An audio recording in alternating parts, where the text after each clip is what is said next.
The old university library was always known as a mysterious place, with strange stories shared among students. Some said bookshelves moved on their own at night. Others claimed to hear whispers in the dark, but no one took it seriously.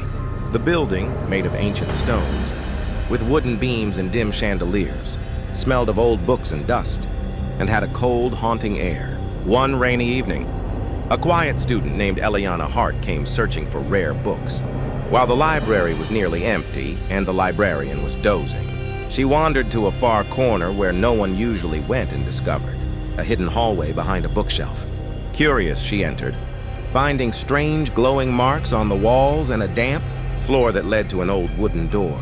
Inside was a strange room with brown, moldy walls and shelves full of old, dusty books with odd titles. She picked one and was shocked. It was titled The Disappearance of James Whitmore, 1984, a name she'd heard in old university stories. The book told his entire life and ended with his mysterious disappearance in the library. Then she found another. The Disappearance of Sarah Clark, 2002, with the same eerie pattern.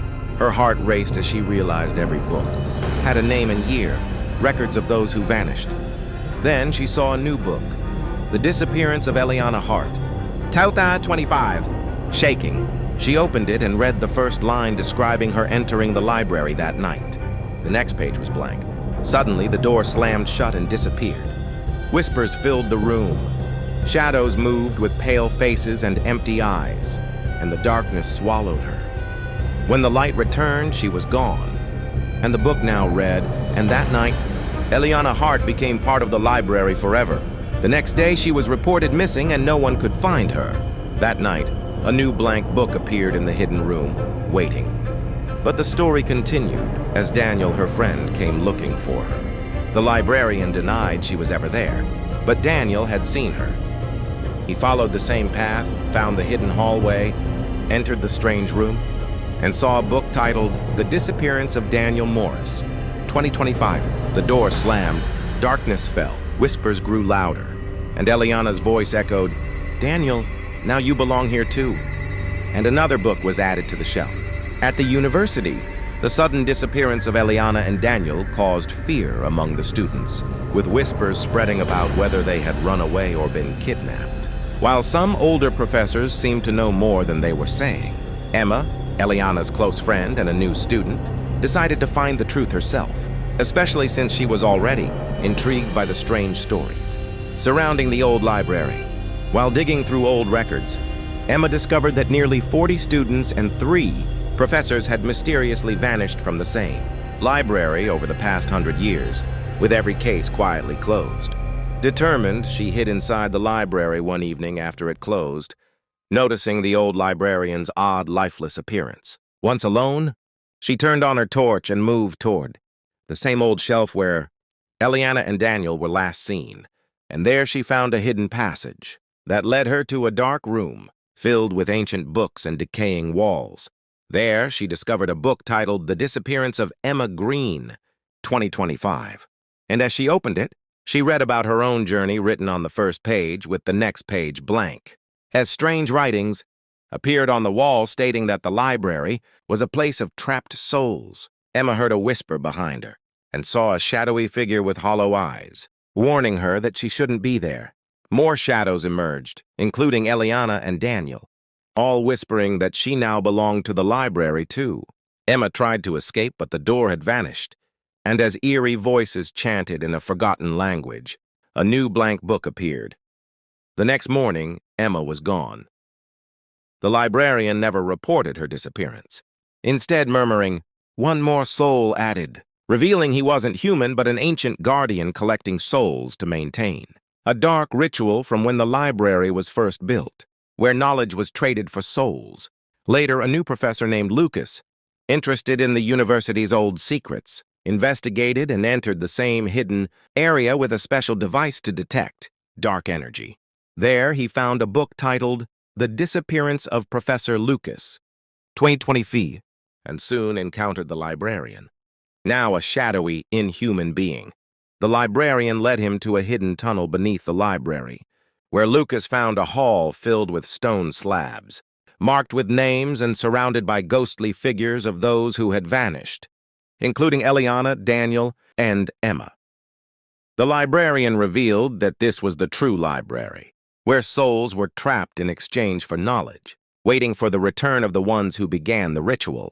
As Lucas tried to escape, the door shut behind him, and a new book appeared with his name, confirming he too had become a part of the library forever.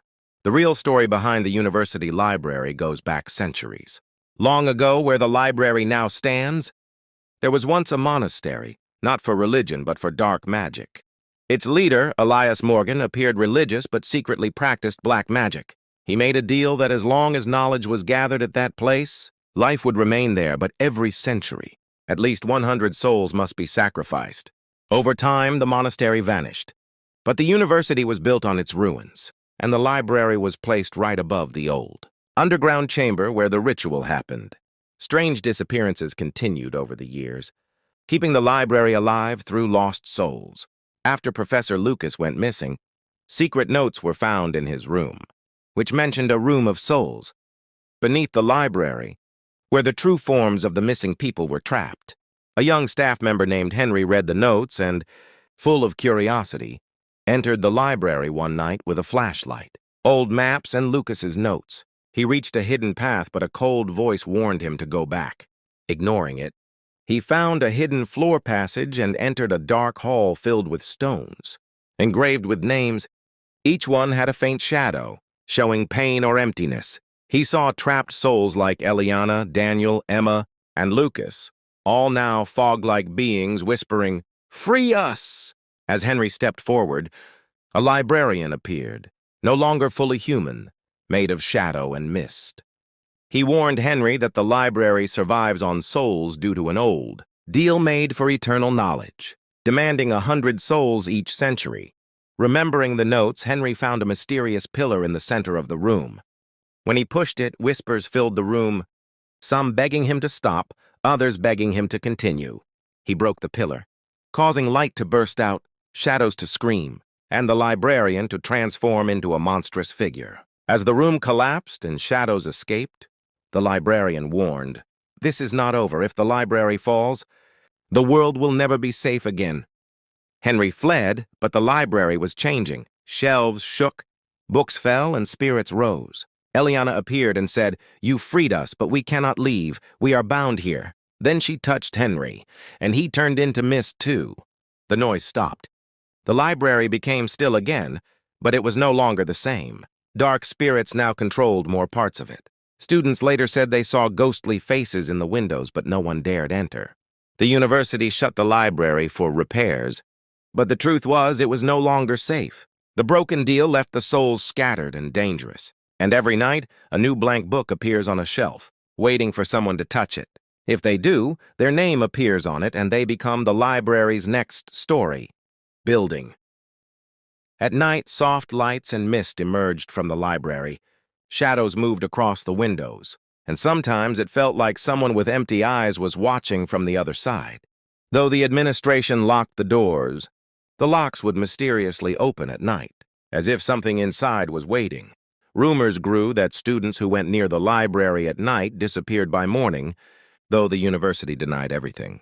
The truth was, ever since Henry had broken the room of spirits, the evil entities were no longer confined to the library.